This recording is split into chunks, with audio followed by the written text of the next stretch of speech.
They always tell you that a king's coldest decision is made with a calm voice, but no one ever speaks about the hearts left frozen behind.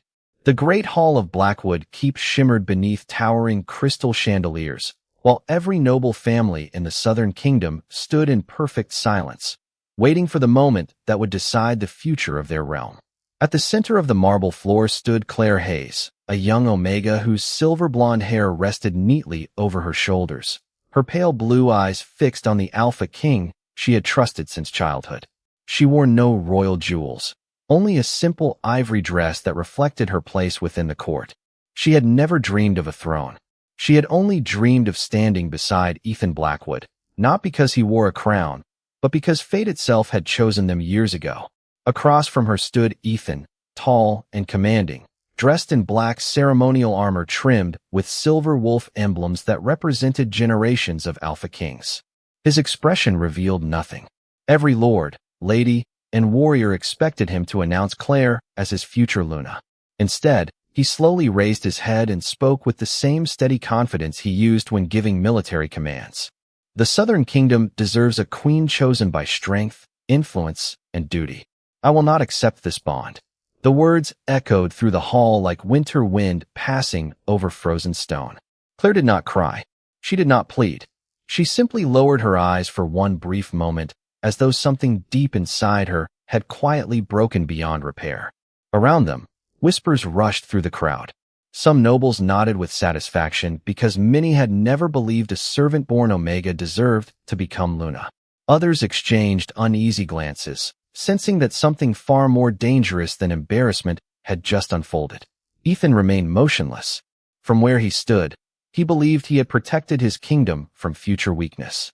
His advisors had spent years convincing him that a king could never allow emotion to guide his decisions. Claire represented kindness, compassion, and loyalty, but none of those qualities appeared valuable compared to political alliances. That was what he had forced himself to believe. Claire lifted her chin with quiet dignity. She offered no argument and no accusation. Looking directly into Ethan's eyes one final time, she gave a respectful bow worthy of the royal court. "May your kingdom always prosper, Your Majesty," she said softly. Her calmness unsettled Ethan more than tears ever could.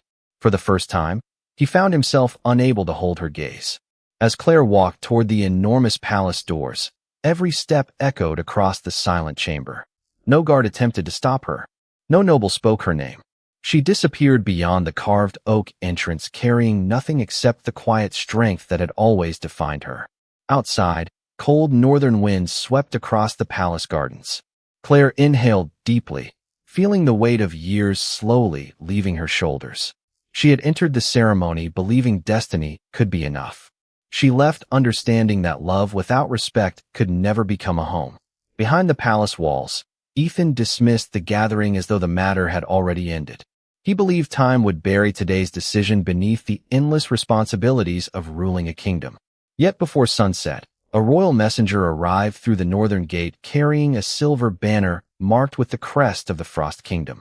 The sealed letter he carried contained a proposal that would soon force every choice Ethan had made to face its first irreversible consequence. Claire had barely crossed the stone bridge beyond Blackwood Keep when the first snowflakes of early winter drifted across the northern road. They settled on her sleeves and melted almost instantly, as though reminding her that some wounds remained invisible no matter how cold the world became. She did not look back. For years she had believed that fate would eventually soften Ethan's guarded heart, but the silence after his decision had answered every question she had been afraid to ask. She returned to the small estate where she had lived while serving the royal household and quietly packed the few belongings that truly belonged to her. There were no priceless jewels, no royal gifts, only several books, her late mother's silver pendant, and a hand-woven blanket that had comforted her through countless lonely nights. The palace servants watched from a distance, uncertain whether to offer sympathy or remain silent. Claire smiled gently at each of them, refusing to leave behind bitterness. Before sunset, the sound of approaching horses echoed through the village. Instead of soldiers from the southern kingdom, elegant riders wearing silver cloaks embroidered with white wolves entered through the gate in perfect formation. Their banners carried the crest of the Frost Kingdom, whose vast northern lands were known for honor rather than conquest. At their center rode King Adrian Frost, a man whose calm presence commanded respect without demanding fear. His golden hair moved with the winter wind, and his clear gray eyes rested on Claire with quiet sincerity rather than curiosity. He dismounted before anyone could announce his arrival and bowed with the dignity expected between equals. The villagers exchanged startled glances. A reigning king had never bowed first to a servant-born Omega. Adrian spoke carefully, allowing every word to carry its full weight. Lady Claire Hayes, I have traveled many miles because I wish to offer you something no crown can force and no kingdom can purchase. I ask you to consider becoming my queen. The surrounding air seemed to stand still. Claire searched his face, expecting hidden motives or political calculation, yet she found neither. Instead, she saw compassion mixed with certainty, as though he had already measured the cost of extending his hand and accepted it willingly. You hardly know me, Claire answered honestly. Adrian offered a faint smile. I know enough. I know you remained loyal when others rewarded ambition. I know you chose kindness when resentment would have been easier. And I know a kingdom is only as strong as the heart beside its throne. Those words reached deeper than any grand declaration ever could. For the first time in many years, Claire felt seen rather than evaluated. She did not give him an answer. Instead, she requested time, believing that a decision shaping two kingdoms deserved thoughtful reflection rather than wounded emotion. Adrian accepted without hesitation. Take all the time you need, he replied. A true choice should never be rushed. Far away inside Blackwood Keep, Ethan received reports that the Northern King had personally visited Claire. He barely looked up from the council table before dismissing the news with a cold laugh. His advisors quickly agreed that Adrian's visit could only be a political performance designed to embarrass the South. Ethan convinced himself that Claire would never seriously consider leaving because the bond they once shared had to mean more than temporary pride. Yet as night settled over the kingdom, another messenger arrived carrying Claire's handwritten reply to the Frost Kingdom. The envelope remained sealed, but the royal seal pressed into warm blue wax revealed one undeniable truth. She had not rejected Adrian's proposal outright, and for the first time since the ceremony, uncertainty quietly entered Ethan Blackwood's heart. Ethan placed Claire's sealed reply on the council table without opening it, pretending that the blue wax carried no weight at all. She is wounded, he said calmly as his advisors watched his expression. She wants me to believe she is leaving. She will return once she remembers where she belongs. Several council members eagerly agreed because it was easier to reinforce the king's confidence than question his judgment. Yet one elderly advisor remained silent until the room emptied. Your Majesty, he finally said, people do not leave because they stop loving. Sometimes they leave because they stop believing their love matters. Ethan dismissed the remark with a wave of his hand, but the words lingered long after the old man departed. Across the mountains, Claire accepted Adrian's invitation to visit the Frost Kingdom before making her final decision. The journey north lasted several days, winding through pine forests dusted with fresh snow and valleys where frozen rivers reflected the pale winter sky. She expected another magnificent palace where status determined every conversation, yet Frosthaven surprised her. The castle stood proudly against the cliffs, but the people greeted one another with genuine warmth. Merchants spoke freely with nobles. Guards smiled at children running through the market square. No one looked at Claire with curiosity or contempt when they learned she had once served another royal court. Adrian personally welcomed her through the castle gates without ceremony. I wanted you to see our home before hearing promises, he explained. A kingdom should be judged by how it treats ordinary people on ordinary days. During the following week, he never pressured Claire for an answer.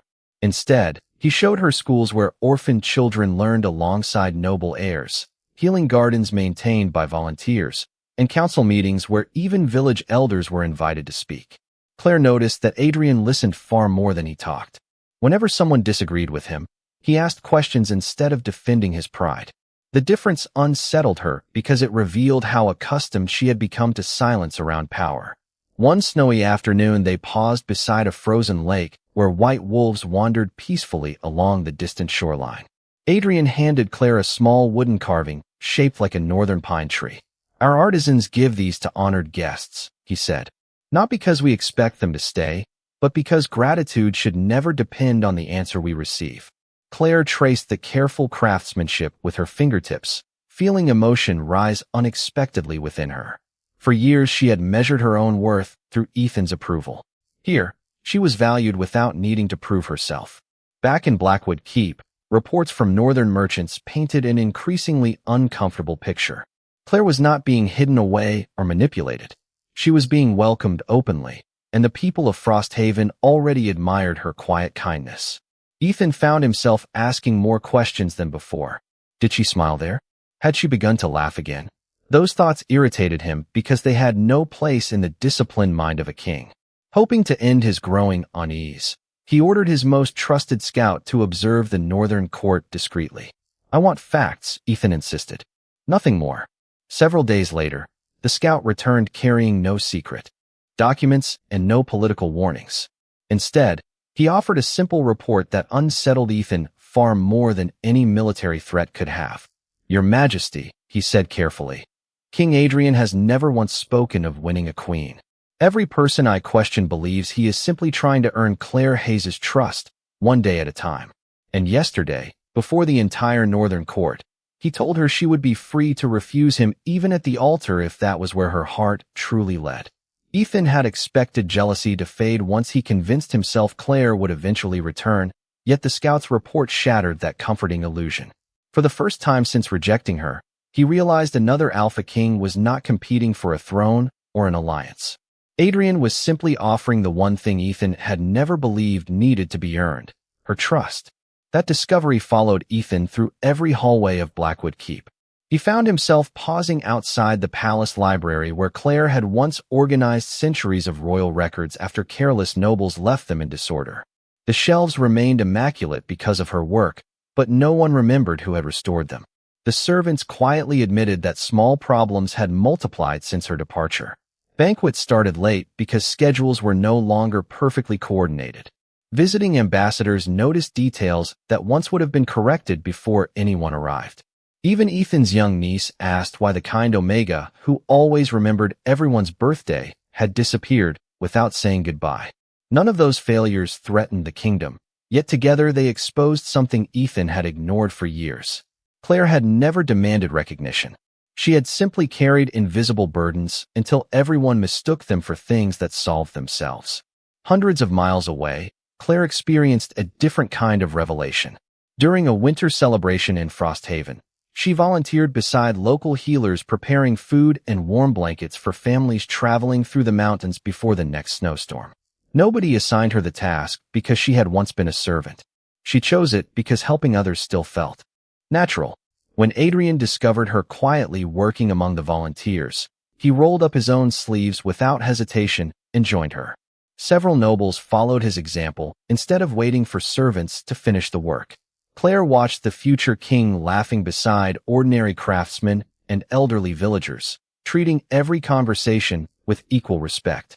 The scene unsettled her more deeply than any royal ceremony ever could because it forced her to ask whether love should always require sacrifice from only one person. That evening, Adrian invited her onto a quiet balcony overlooking thousands of lights shining across the snowy valley. He did not kneel. He did not present another formal proposal. Instead, he handed her a folded document bearing his royal seal. Read this before you answer me, he said gently. Claire unfolded the parchment and discovered a marriage agreement unlike anything she had imagined. Every clause protected both of them equally. If she accepted, she would become queen with independent authority over charitable institutions and education throughout the Northern Kingdom. If she ever believed the marriage had cost her dignity, she could leave without losing her title, property, or freedom. Adrian met her astonished expression calmly. Marriage should never become another prison, he said. If you stand beside me, it must always be because you choose to stay. Claire felt tears threaten again, not from sorrow, but from finally being offered a future built on respect instead of obligation. Before she could answer, a royal messenger arrived from Blackwood carrying Ethan's official seal. The letter contained no command, no political demand, and no attempt to forbid her decision. There was only one carefully written request. Ethan asked for a single meeting before she chose her future, promising that whatever answer she gave afterward would be accepted without challenge. Claire stared at the familiar handwriting for a long time before quietly folding the letter again, knowing that agreeing to one final conversation might reveal whether the Alpha King, who had rejected her, was finally prepared to face the truth he had spent too long refusing to see. Claire accepted the invitation because refusing would have left questions buried forever, not because hope had returned. Adrian read the quiet uncertainty in her eyes and simply nodded. "Go," he told her. "If your heart needs the truth before it chooses its future, then truth deserves its chance." There was no jealousy in his voice, only confidence that love could survive honesty. That confidence stayed with Claire during the journey south, making her realize how different this path already felt from every step she had taken in Blackwood before. She was no longer traveling as someone waiting to be judged. She was returning as a woman who had finally discovered her own worth. Ethan waited alone in the old greenhouse behind the palace, the one place untouched by court ceremonies. Years earlier, Claire had rescued dying flowers there after a harsh winter, insisting every living thing deserved one more season before being abandoned. He had forgotten that conversation until he found the blossoms thriving long after everyone expected them to disappear. When Claire entered, neither of them rushed forward. Silence settled between them, carrying the weight of every word left unsaid. Ethan broke it first. "I asked you here because I owe you the truth, not because I expect forgiveness." Claire remained still, giving him nothing except the chance to continue. He admitted that he had rejected her, believing affection would weaken his judgment as king. His advisors had convinced him that choosing a Luna from powerful bloodlines would protect the kingdom better than trusting an Omega servant whose quiet influence could never be measured. He had mistaken visible strength for lasting strength. Every decision afterward had proved that mistake larger than the last. Claire listened without interrupting because explanations mattered, but excuses no longer held power over her. Ethan reached into a carved wooden box resting on the greenhouse table and removed several sealed letters. They were written in his late mother's handwriting. These were hidden among her personal belongings. The palace archivist found them only after reorganizing the royal vault. "She asked that I read them when I was finally ready to become more than an alpha." Claire recognized the elegant script immediately. The late queen had always treated her with quiet kindness. Ethan unfolded the final letter with careful hands. In it, his mother confessed that she had watched Claire for years and believed she possessed every quality required to become Luna because she united people without demanding authority. The queen warned her son that if he ever rejected genuine loyalty for political appearance, he would lose not only his destined partner, but also the kind of future no alliance could purchase. Ethan's voice faltered before he finished the final sentence. His mother had written that a kingdom remained strong only while its king recognized the difference between pride and wisdom. Claire closed her eyes as the hidden pieces finally aligned. The rejection had never happened because she lacked value. It had happened because fear disguised itself as responsibility inside a man who had not yet learned to separate them. That realization freed her from the last burden she had carried. She no longer wondered what had been wrong with her. Nothing had. Ethan was the one forced to confront his failure. He looked at her with quiet regret. "I cannot ask you to erase what I did. I only wanted you to know the truth before you choose another life."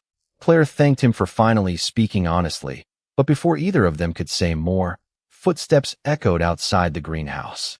A royal messenger from the north arrived carrying Adrian's personal crest and a single announcement. The Northern King would arrive at Blackwood in 3 days, not to negotiate territory, but to hear Claire's answer in person. 3 days transformed Blackwood Palace into a place balanced between expectation and regret. Nobles polished ancient traditions as though ceremony alone could determine the future, yet every servant understood the real decision belonged to one woman who no longer answered to anyone's command. Claire spent those days as an honored guest instead of a forgotten Omega, and the difference unsettled many people more than any political announcement could have. Ethan kept his promise not to pressure her. He attended council meetings, inspected the borders, and fulfilled every duty expected of a king, but each evening he walked alone through the palace gardens where she had once worked quietly among the roses. He finally understood that leadership demanded more than protecting a kingdom. It required recognizing the people who made that kingdom worth protecting before they disappeared. When Adrian arrived with a modest northern escort, he refused the elaborate welcome prepared for visiting rulers. Instead, he requested that the formal conversation take place in the same greenhouse where Ethan had confessed the truth. "If this choice concerns one woman's future," Adrian explained calmly, "it should not become entertainment for an audience." Even the council could not argue with the dignity of that request. The meeting included only the three of them. Ethan spoke first. He admitted before another king that he had failed Claire through fear disguised as wisdom. He acknowledged that no political strategy could justify treating loyalty as something less valuable than noble blood. His words carried no expectation that honesty would erase the past. They were simply the truth he should have spoken much earlier. Adrian listened without interruption. When Ethan finished, the Northern King turned toward Claire instead of answering him. "The decision has never belonged to either of us," he said softly. "It belongs to you." In that moment, Claire realized the greatest difference between the two Alpha Kings had never been strength, wealth, or influence. It was how each one viewed her voice. Ethan had once believed he needed to decide her future for the good of the kingdom. Adrian believed only she possessed that right. Ethan finally understood the lesson as well. He stepped back from the center of the room and bowed his head. It was not the bow of one king before another. It was a man accepting responsibility for the pain he had caused. "Whether you leave or stay," he said quietly, "I will never again treat your choice as something beneath my respect." The words lifted the final shadow from Claire's heart. She no longer needed an apology because she had already found peace. What mattered now was the life she wanted to build. She walked toward the greenhouse window where sunlight warmed the flowers she had rescued years before. Once she believed love meant proving she deserved to remain. Now she understood real love invited someone to stay without demanding they earn that invitation every single day. She turned slowly to face both kings. Gratitude filled her expression when she looked at Ethan because his honesty had finally closed an old wound. Hope appeared when she met Adrian's eyes because every promise he had made had been confirmed through his actions rather than beautiful speeches. She took a calm breath before speaking, knowing her answer would shape not only her own future, but also the future both Alpha Kings would carry from that room. Ethan closed his eyes for a brief moment, accepting that whatever she chose next would become the final measure of the man he had grown into. Claire let the silence remain for several heartbeats before speaking because she wanted every word to come from conviction instead of emotion. "When I left this kingdom," she said calmly, "I believed I had failed. Today I know I simply stayed somewhere that could not see my value." Neither Alpha interrupted. Ethan accepted every sentence without defending himself, while Adrian waited with the same quiet patience that had followed him from the north. Claire turned toward Ethan first. She thanked him for finally telling the truth and for choosing honesty before pride, explaining that his confession had given her something she never expected to recover. It had returned her peace. She no longer carried the weight of wondering whether she had been unworthy. She understood now that another person's fear should never become someone else's identity.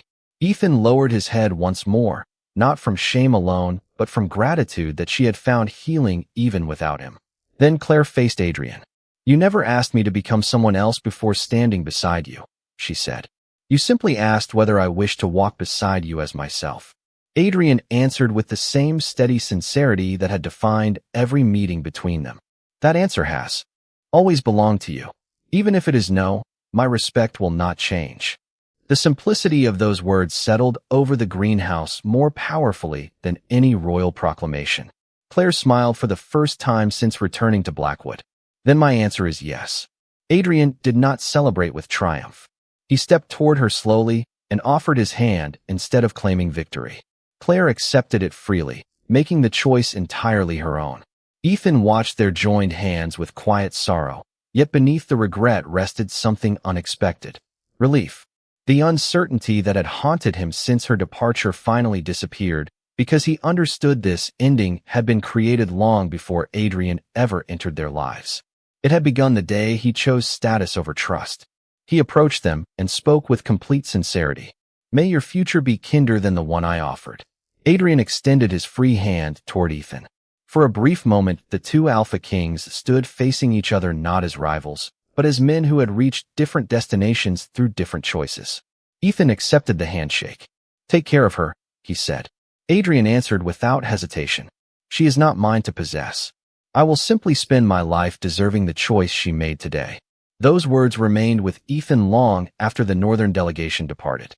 News of Claire's decision spread across both kingdoms within days. Many expected Blackwood to weaken after losing the woman who had quietly supported so much of palace life. Yet something different happened. Ethan began changing the customs that had allowed someone like Claire to remain invisible for so many years. Servants were invited to speak during administrative reviews. Promotions depended on ability instead of bloodline alone. Young Omegas received education previously reserved for noble families. None of those reforms erased the past, but each one proved that regret had become action instead of memory. Far to the north, Claire traveled beside Adrian through snow-covered valleys toward the capital that would become her new home. Villagers gathered along the roads, not because they were ordered to greet their future queen, but because stories of her kindness had reached them before she arrived. She greeted every child, every elder, and every worker with the same warmth she had shown when nobody knew her name. Watching those moments, Adrian realized the greatest gift she brought to his kingdom was not royal destiny. It was the rare ability to make every person feel seen. As the towers of Frosthaven finally appeared against the bright winter sky, Claire understood that leaving Blackwood had never been the end of her story. It had only been the first step toward the life she had finally chosen for herself. Months passed before the snow finally softened across the northern kingdom, and with every sunrise Claire proved that the faith Adrian had placed in her had never depended on hope alone. She did not transform the kingdom through grand speeches or royal commands. She spent her mornings visiting schools, healing houses, and small villages hidden beyond the mountain roads, listening before offering solutions. The people slowly stopped calling her the future queen who had arrived from another kingdom. They simply called her Claire. That quiet acceptance became the greatest honor she had ever received. Adrian watched her earn affection the same way she always had, through compassion instead of authority, and every day confirmed that choosing her had strengthened not only his heart, but his entire kingdom. News of those changes eventually reached Blackwood. Ethan read reports describing how trade routes expanded because neighboring villages trusted the Northern Crown more than ever. Charitable programs inspired by Claire had reduced hardship during the harshest winter in decades. Each success reminded him that greatness had never been measured by titles. It had always followed the people brave enough to lift others first. Instead of allowing envy to return, Ethan signed another series of reforms, ensuring young Omegas could study administration, diplomacy, and medicine regardless of their birth. Advisors questioned whether such changes honored ancient traditions. Ethan answered with quiet certainty. Tradition that fears fairness deserves to change. The words surprised even him because they echoed lessons Claire had tried to teach without ever asking anyone to notice. Spring arrived, carrying invitations to the Northern coronation ceremony. Every allied kingdom received one, including Blackwood. Many expected Ethan to decline, believing the event would only reopen old wounds. Instead, he accepted immediately. Some moments deserve witnesses, he told his council, especially when they prove a kingdom can become stronger through kindness instead of pride. The great ceremonial hall in Frosthaven overflowed with nobles, diplomats, merchants, and ordinary citizens standing side by side. There were no separate entrances based on rank. Adrian insisted every guest walk through the same gates because respect, he believed, should begin with the first step inside. Claire entered wearing elegant silver and blue instead of extravagant jewels. Her grace came from confidence rather than decoration, making even the oldest rulers fall silent as she crossed the hall. Ethan watched from among the honored guests. Years earlier, he would have seen only the servant Omega he believed unsuitable for a throne. Now he saw the leader his mother had recognized long before he possessed the wisdom to understand. When the High Elder asked Adrian why he wished to place the royal crown beside Claire's instead of above hers, Adrian answered without hesitation. Because a kingdom is strongest when respect walks beside power, not beneath it. The hall erupted into heartfelt applause. Ethan joined them first. His hands echoed louder than anyone else's because every applause carried both admiration and acceptance. Claire noticed him across the chamber. Their eyes met for only a moment, yet everything that once remained unfinished finally settled between them. There was no lingering bitterness, no hidden longing, only gratitude that both of them had become different people through painful truth. As the ceremonial crowns were placed upon Adrian and Claire together, sunlight poured through the towering stained glass windows, covering the hall with warm colors that seemed to erase the last shadow of the past.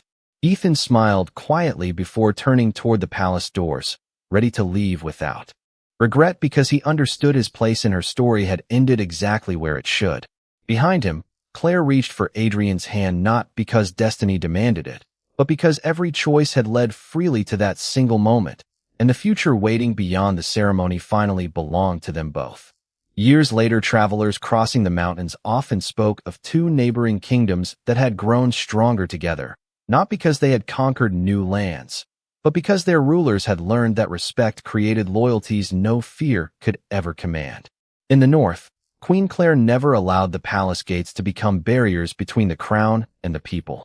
Every month, she visited villages without announcing her arrival, sharing meals with farmers, teachers, healers, and children who knew her simply as the queen who remembered names instead of titles. Adrian always encouraged those journeys. Whenever advisors suggested that such traditions were beneath the dignity of the throne, he smiled and answered that a ruler who feared ordinary people had already forgotten why a kingdom existed. Side by side, they built schools where omegas, alphas, and every child willing to learn studied together. Young girls who once believed their futures had already been decided began dreaming of becoming scholars, diplomats, physicians, and leaders because one woman had quietly shown them that destiny could begin with a single courageous choice. In Blackwood, Ethan continued reshaping the kingdom he had nearly allowed pride to weaken. The changes were never described as gifts from a generous king. They became permanent laws that no future ruler could easily erase. Promotions depended on character and ability. Royal advisors were chosen from every background. The palace servants who had once lowered their eyes whenever nobles passed now spoke openly during planning councils because their experience mattered.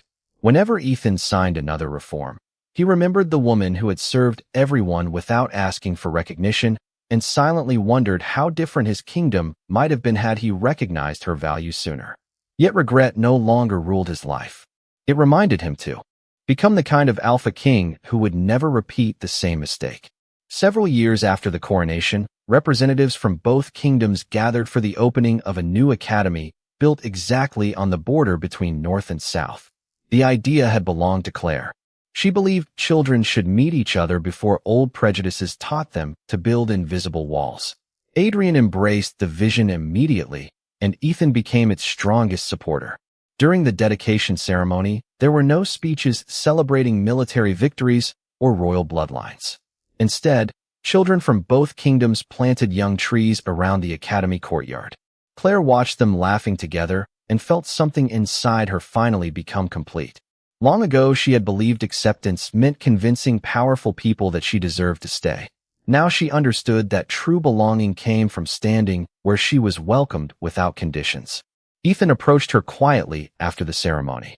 Time had softened the sadness they once shared into mutual respect.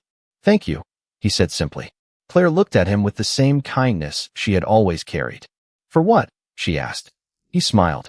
"For leaving." Seeing her surprise, he continued. "If you had stayed, neither of us would have become who we needed to be."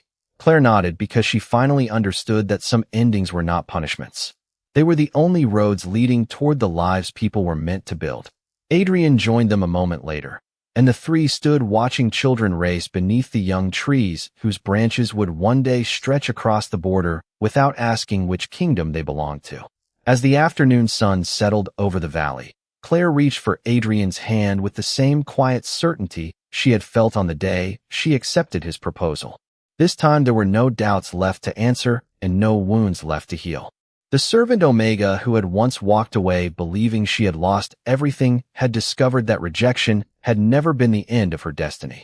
It had simply been the first door that needed to close before she could walk through the one where she was finally seen, freely chosen, and deeply loved.